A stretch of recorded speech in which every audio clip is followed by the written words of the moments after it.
সবাইকে শুভ সকাল। আমি ঋত্বিকা আর রিচির ডায়েরির চ্যানেলে আরেকটা ব্লগে আপনাদের সবাইকে স্বাগত। বহুদিনের অপেক্ষার পর ফাইনালি ইউকেতে সূর্যদেব মুখ তুলে চেয়েছেন, তাই গরমটাও জব্বর পড়েছে।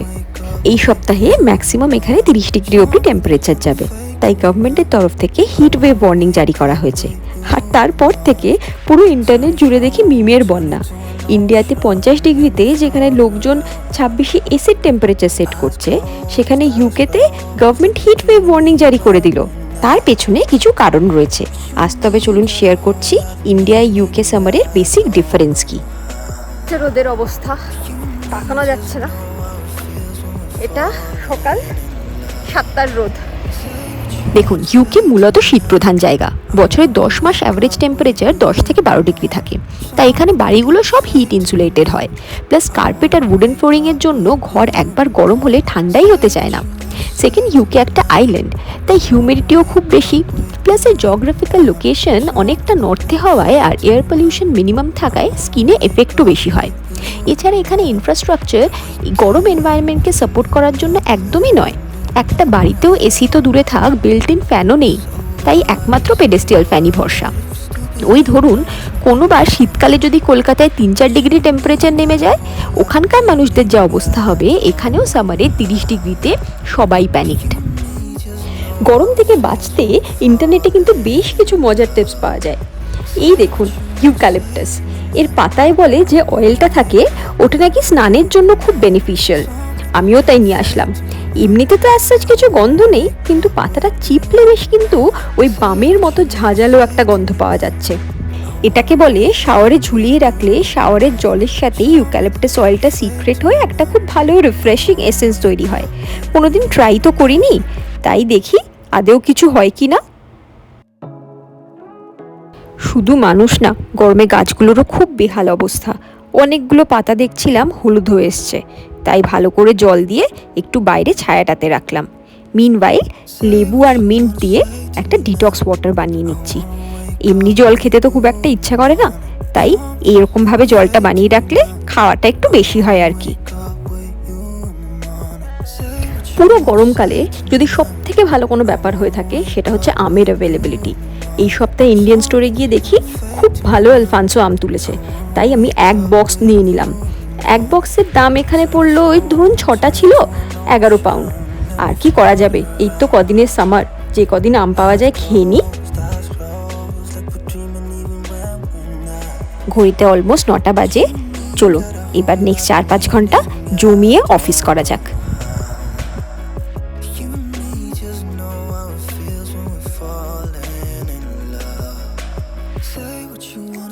দুপুরের দিকে টেম্পারেচার এত বেড়ে গেছিল যে কিচ্ছু খেতে ইচ্ছা করছিল না, তাই ভাবলাম ঠান্ডা কি খাওয়া যায়।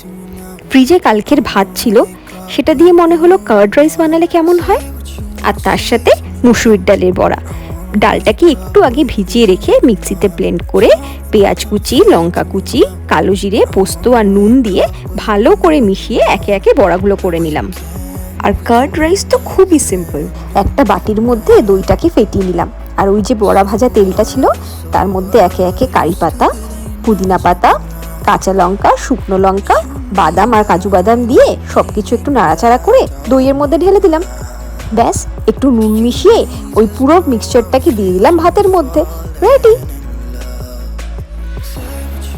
গরমকালের দুপুরের যেন আইডিয়াল লাঞ্চ। একটু বিকেল হতেই ভাবলাম, না আজ আর ওয়ার্ক ফ্রম হোম করে কাজ নেই, বাকিটা ওয়ার্ক ফ্রম পার্ক করা যাক। তাই ব্যাগপত্র গুছিয়ে ল্যাপটপ ঢুকিয়ে হাঁটা লাগালাম আমার বাড়ির সব থেকে কাছের পার্কটার দিকে।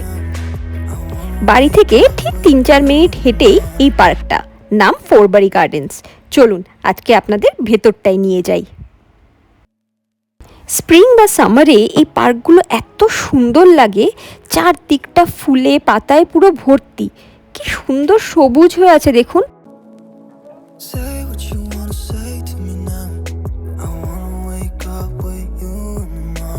কিরে, তুইও আমার সাথে ওয়ার্ক ফ্রম পার্ক করবি নাকি?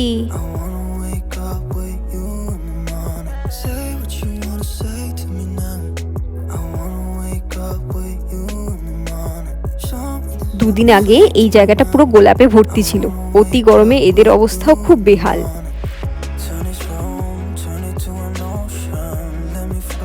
এই দেখুন, পার্কের মধ্যে একটা আইসক্রিমের দোকান। চলুন, এসেছি যখন একটা কিনেই নি, আর লোভ সামলাতে পারছি না।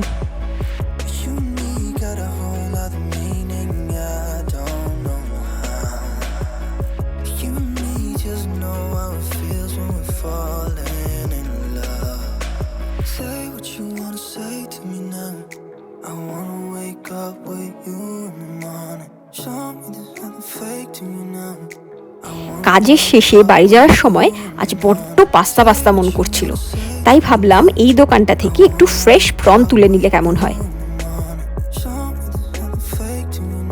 Can I have the prawns around 200 grams? Minimum 250 grams. Okay then. Yeah, no, a bit more. Around 500 grams maybe. 500 grams. Yeah, should be fine. বাড়িতে এসে প্রথমেই প্রনগুলোকে ডিভেন করে ভালো করে পরিষ্কার করে নিলাম। তারপর করলাম সবজির জোগাড় যন্ত্র। রেসিপিটা এত সিম্পল, খুব অল্প ইনগ্রিডিয়েন্টসেই হয়ে যায়। লাগে একটু রসুন কুচি, একটা জুকিনি, আর আমি একটু রোমেনিয়ান টমেটো নিয়ে এসেছিলাম। এই টমেটোগুলো একটু বেশি ট্যাঙ্গি হয়, তাই বেশ একটা সুইট অ্যান্ড সাওয়ার ফ্লেভার আসে।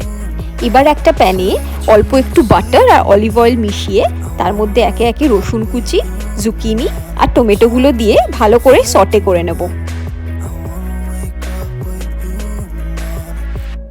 সবজিগুলো হালকা নরম হয়ে আসলে একে একে প্রনগুলো দিয়ে দেবো।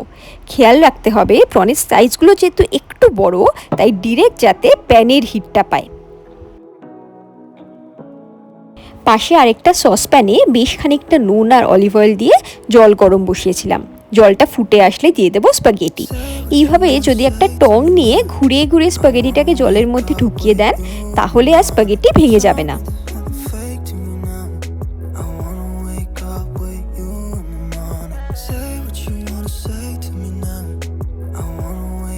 এবার ওই সটেড প্রনস আর ভেজিটেবলসের মধ্যে অ্যাড করব অরিগ্যানো আর আমার সব থেকে ফেভারিট চিলি ফ্লেক্স, যেটা ছাড়া আমি অচল।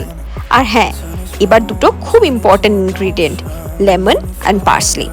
পার্সলি কিন্তু ধনে পাতা নয়, ওর মতো খানিকটা দেখতে হলেও এর একটা খুব সিগনিফিকেন্ট ফ্লেভার থাকে, যেটা টার্কিশ, গ্রিক বা ওই সাদার্ন ইটালিয়ান, মানে ধরুন মেডিটেরিয়ান কোস্টের সব খাবারগুলোর জন্য একদম অ্যাপ্রোপ্রিয়েট। তারপর অ্যাড করব কিছুটা পাস্তা ওয়াটার, আর হ্যাঁ, সব শেষে লেমন জুসটা অ্যাড করতে ভুলবেন না।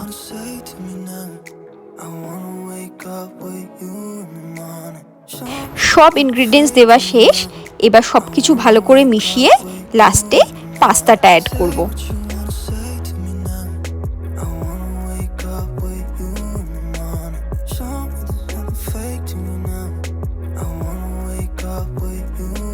ব্যাস, দ্যাটস ইট। এবার চলুন প্লেটিং করি। নিজে খাবো তো কি হয়েছে, দেখতে তো সুন্দর হতে হবে। সব শেষে অ্যাড করব সব থেকে ইম্পর্টেন্ট ইনগ্রিডিয়েন্ট, পারমেজানো রেজানো, মানে পারমেজান চিজ। চলুন, এই হলো আমার ডিনার। আমি তাহলে আমার ডিনারটা এনজয় করি, আর আজকের ব্লগটা এখানেই শেষ করছি। ভালো লাগলে অবশ্যই আমায় কমেন্টে জানাবেন, আর লাইক করতে ভুলবেন না কিন্তু। বাই।